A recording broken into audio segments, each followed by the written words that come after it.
Très chers téléspectateurs et téléspectatrices, mesdames et messieurs, soyez les bienvenus dans la grande édition de Télécentrafrique consacrée essentiellement à l'actualité nationale. Nous ouvrons donc cette édition par un décret numéro 18-212 portant nomination d'un ambassadeur extraordinaire et plénipotentiaire de la République centrafricaine auprès des États-Unis d'Amérique, dont je me fais l'agréable devoir de vous lire la teneur. Décret numéro 18.212 portant nomination d'un ambassadeur extraordinaire et plénipotentiaire de la République centrafricaine auprès des États-Unis d'Amérique. Le président de la République, chef de l'État, vu la Constitution de la République centrafricaine du 30 mars 2016, vu le décret numéro 18.111 du 14 mai 2018 portant organisation et fonctionnement du ministère des Affaires étrangères et des Centrafricains de l'étranger et fixant les attributions du ministre. Sur proposition du ministre des Affaires étrangères et des Centrafricains de l'étranger. Décret, article 1er. Monsieur Martial Dobou est nommé ambassadeur extraordinaire et plénipotentiaire de la République centrafricaine auprès des États-Unis d'Amérique avec résidence à Washington. Article 2. Le présent décret qui abroge toute disposition antérieure, contraire et qui prend effet à compter de la date de sa signature sera enregistré et publié au journal officiel. Fait à Bangui le 15 août 2018. Ont signé le ministre des Affaires étrangères et des Centrafricains de l'étranger, Charles Armel Douban. Le Premier ministre, chef du gouvernement, Simplice Mathieu Sarandi. Le président de la République, chef de l'État, professeur Faustin Archange Touadéra. Je vous remercie. Poursuivons actuellement le fil normal de cette édition pour dire que la ville de Bokangolo, localité située dans la préfecture de Lombe-la-Poko, a abrité samedi dernier la 34e célébration de la journée nationale de l'arbre, communément appelée JINA, édition 2018 autour du thème arbre, source de vie et de richesse. Cette célébration était placée sous le très haut patronage du président de la République, chef de l'État, professeur Faustin Archange Touadéra. Estelle Mazomoko et Cheryl Malmassa ont suivi de bout en bout cette manifestation de grande envergure et de portée nationale pour le compte de Télécentrafrique. Voici leur compte rendu.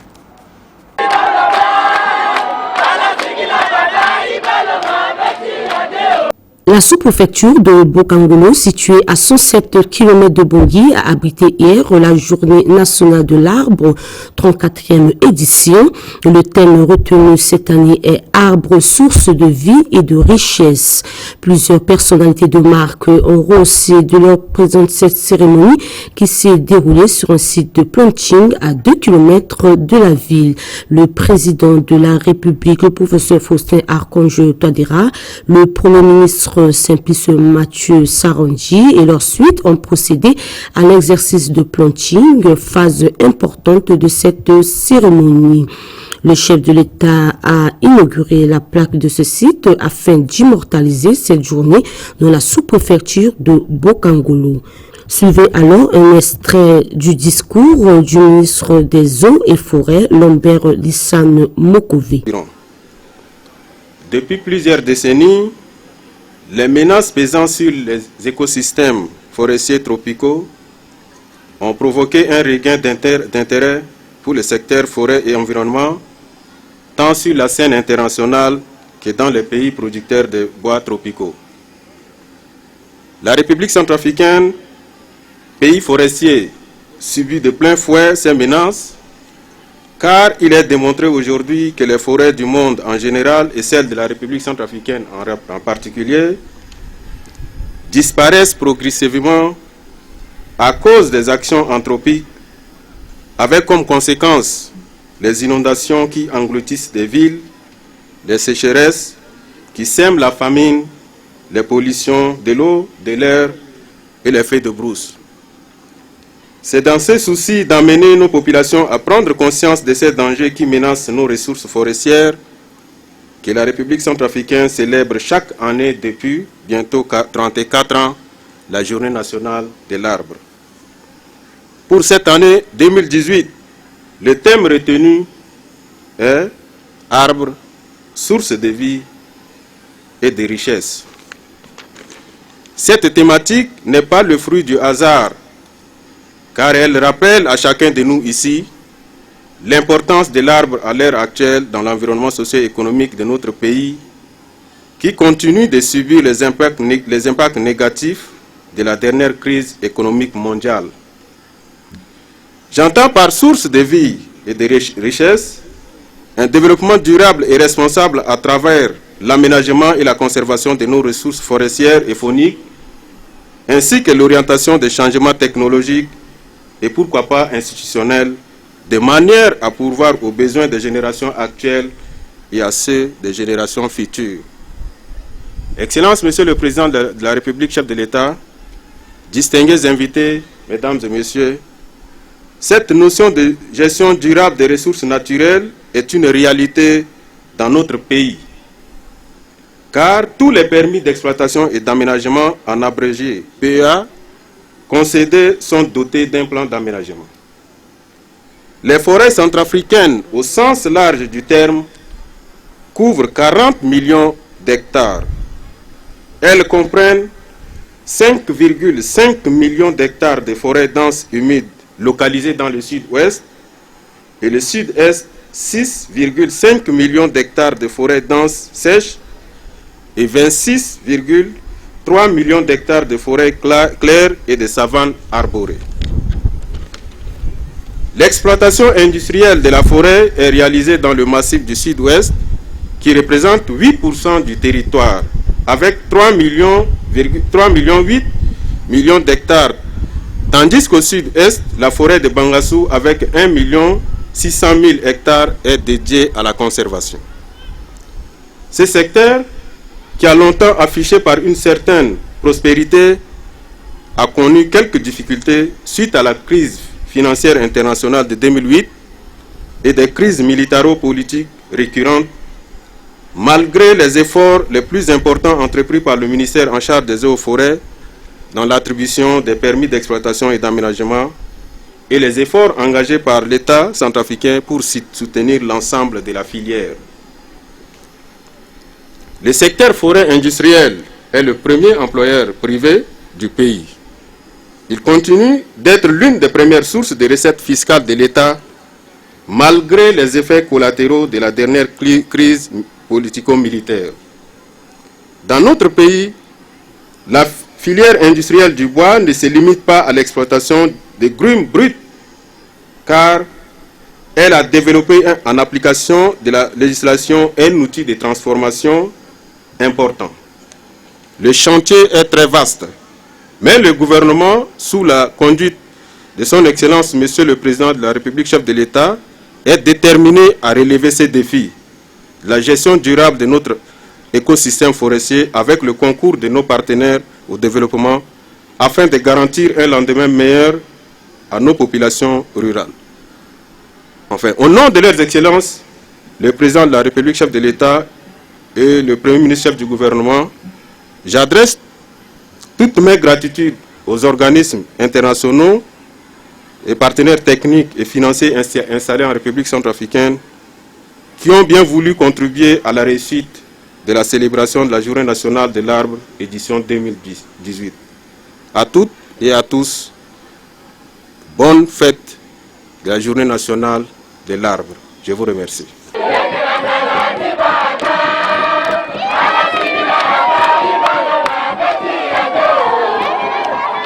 Autre fait de l'actualité dans cette édition, restons toujours dans l'actualité présentielle pour dire que le haut représentant diplomatique de la France accrédité auprès de l'État centrafricain, Éric Gérard, a officiellement présenté vendredi dernier ses lettres de créance au président de la République, chef de l'État, Faustin Archange Touadéra.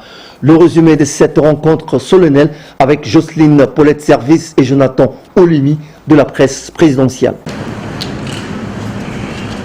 Le chef de l'État, Faustin Archange Touadéra, a reçu hier les lettres de créance du nouvel ambassadeur français, Éric Gérard. Ce document va permettre à ce haut représentant de la France de renforcer davantage les liens d'amitié et de coopération entre Bangui et Paris au profit des deux peuples. A signaler que la cérémonie s'est déroulée hier en présence du ministre des Affaires étrangères Charles Armel Douban et du directeur de cabinet à la présidence Firmin Grebada.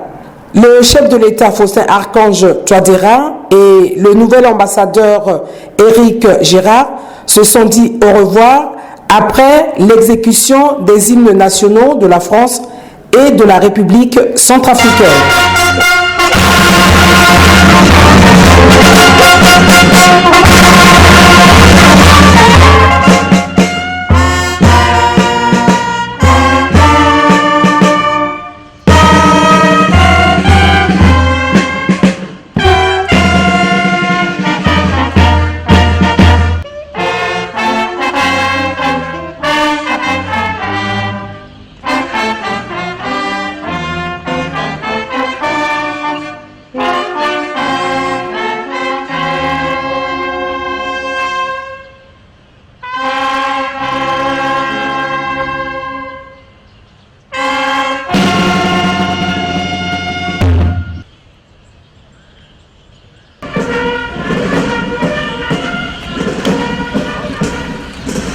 Dossier religieux dans cette édition, la première dame de Centrafrique, Brigitte Touadéra, a rehaussé de sa présence ce jour la messe eucharistique sous forme d'au revoir célébrée au monastère dans le 4e arrondissement de Bangui par le coordonnateur de la communauté des béatitudes en Centrafrique, Père Yélène, en fin de mission en Centrafrique.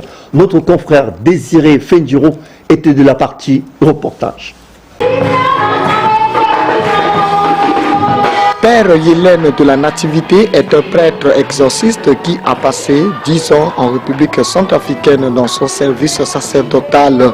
Ce religieux a fait ses preuves pendant les moments de crise que le pays a traversé. Ses talents ont été démontrés auprès des malheureux de la jeunesse des associations œuvrant dans le domaine de la charité. C'est vraiment émouvant de voir plusieurs adeptes hommes, femmes, en jeunesse de différentes fraternités se sont mobilisés fortement pour assister à la messe de revoir de ce missionnaire. Entouré de ses collègues du sacerdoce. Notons également dans cette foule la présence de première dame de Centrafrique, Maman Brigitte Touadéra, ainsi que le ministre des Affaires étrangères, Charles Armel Douban. Dans son homélie, le prêtre a mis l'accent sur les amis de la paix, qui sont la justice, la vérité, l'amour, et aussi à témoigner l'accueil chaleureux du peuple centrafricain pour tout ce temps qu'il a vécu en RCA étant missionnaire.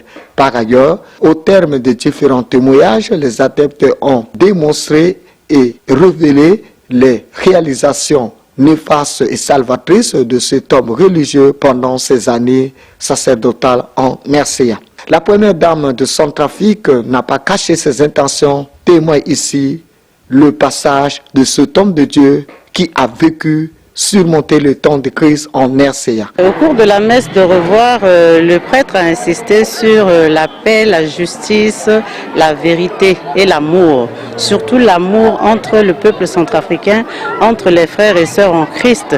Sans l'amour, nous ne pouvons pas vivre ensemble. Le vivre ensemble, c'est la base. La base est l'amour. Et il a insisté là-dessus. Il faut que nous nous aimions les uns les autres comme le Christ nous l'a dit. Et ce moment de revoir a été très touchant parce qu'il a laissé derrière lui un peuple qui a suivi les instructions, a suivi l'évangile, qu'il a l'habitude, surtout avec les jeunes. Il a essayé de travailler avec les jeunes et il les a redynamisés. Il a changé beaucoup de mentalité des jeunes qui étaient dans la déperdition. Et c'est avec un cœur très plein de joie qu'il est parti en laissant derrière lui un peuple paisible, un peuple qui a commencé à retrouver la paix en Centrafrique. Voici les impressions du père Yélène de Nativité à la fin de cette messe de revoir. Je vais avec un grand souvenir, un gros souvenir, notamment la présence de tous ces jeunes.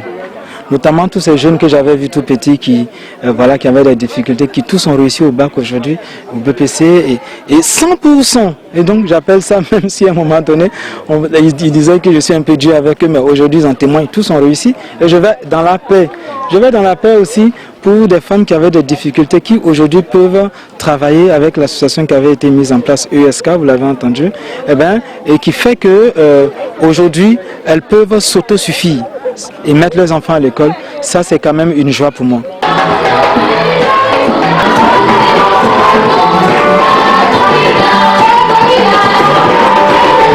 Abordons à présent un chapitre socio-sanitaire dans ce journal pour dire que les travaux de la deuxième session ordinaire du Conseil économique et social pour la journée du jeudi étaient exclusivement consacrés à la présentation d'un exposé sur la prise en charge des malades dans les structures hospitalières en République centrafricaine. Le modérateur de cette séance, le directeur de cabinet au ministère de la Santé publique, revient ici sur le mobile de cette activité. Suivez à ce propos un extrait de son intervention.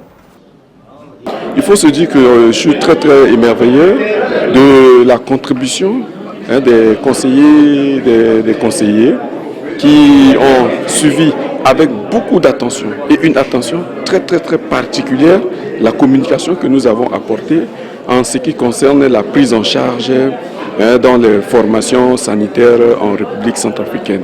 Il faut se dire qu'à un moment après la crise, les infrastructures sanitaires ont été littéralement détruites et par la suite le gouvernement a mobilisé des ressources nécessaires pour la reconstruction de ces formations sanitaires, ces infrastructures. Et de nos jours, nous avons constaté qu'il y avait beaucoup de manquements, beaucoup de faiblesses au sein que nous avons diagnostiquées au niveau du département de la Santé, parmi lesquels bon nombre de femmes qui viennent accoucher dans les maternités se voient déposséder tout ce qu'elles ont comme ressources financières. En plus de ça, l'accueil ne répond pas aux aspirations des usagers et ajouter à cela la pullulation des médicaments de la rue. Et pour nous qui pose un problème de sécurité nationale. Et voilà, c'est un ensemble, ce paquet de préoccupations, de thématiques que nous avons échangé avec les conseillers qui nous ont suivis avec une attention très particulière et qui nous ont aussi posé plusieurs questions et qui nous ont aussi apporté les éléments pouvant nous aider à améliorer la prise en charge dans nos formations sanitaires. L'actualité se poursuit toujours sur Télécentrafrique. Cette fois-ci, nous abordons la rubrique sport. Dans cette édition, le comité d'organisation du tournoi inter-arrondissement de football de catégorie junior masculin organisé à l'initiative des partenaires russes de concert avec le gouvernement centrafricain a effectué une descente jeudi dernier dans quelques arrondissements de Bangui en vue de sensibiliser au maximum la population, les fanatiques, les supporters et amoureux du ballon rond à se mobiliser massivement autour de cette compétition dédiée à la paix et le vivre ensemble qui aura lieu du 24 au 25 août prochain au complexe sportif Barthélemy Boganda à Bangui. Décryptage avec nos chroniqueurs sportifs qui étaient de la partie. Suivez. L'objet de cette descente sur le terrain par le comité d'organisation de cette compétition inter-arrondissement de football, version masculine, est de sensibiliser au maximum les populations fanatiques, sympathisants et amoureux du ballon rond des 8 arrondissements de Bangui à se mobiliser massivement en vue de prendre part à ce grand événement sportif dédié à la paix, le vivre ensemble entre les différentes couches sociales, initialement prévu du 24 au 25 août prochain au complexe sportif Barthélemy Boganda à Bangui, communément appelé Stade 20 000 places. À cet effet, 3 sites ont été identifiés ce matin, entre autres le terrain de basketball de Koudoukou dans le 3e arrondissement de Bangui, le terrain de la jeunesse pionnière nationale JPN dans le 6e arrondissement et puis en dernier ressort sur l'aire du jeu de tapis rouge situé dans le 8e arrondissement de la capitale où des jeunes filles vêtues de maillots et casquettes blancs ont suffisamment édifié le public sur l'intérêt que revêt ce tournoi. Suivi à cet effet un des habitants du 6e arrondissement qui a bien voulu livrer ses impressions à la presse à la fin de cette rencontre. Si vous pouvez déjà voir l'ambiance dans laquelle nous sommes actuellement, c'est le sport qui nous a réunis ce matin. Et à mon avis, comme il est dit, le sport unit le peuple. Et donc tout ce qui émane du domaine du sport, à mon avis, cela peut apporter la paix dans notre pays. Ce que j'ai retenu, c'est que voilà, la Russie a un peu un plan, un programme pour organiser un tournoi de sport qui réunira tous les arrondissements. Je dirais que voilà, chers Centrafricains, veuillez répondre à cette invitation parce que le football peut apporter quelque chose de bon dans notre pays. Et sur cette nouvelle que nous bouclons cette édition, merci à vous de l'avoir suivi. Seulement ne quittez pas car l'actualité continue sur Télé Centrafrique, chaîne que vous avez bien voulu choisir pour vous informer sur le site www.gouv.cf. Au revoir, dans l'espoir de te retrouver très prochainement pour d'autres nouvelles consacrées à l'actualité nationale. Au revoir.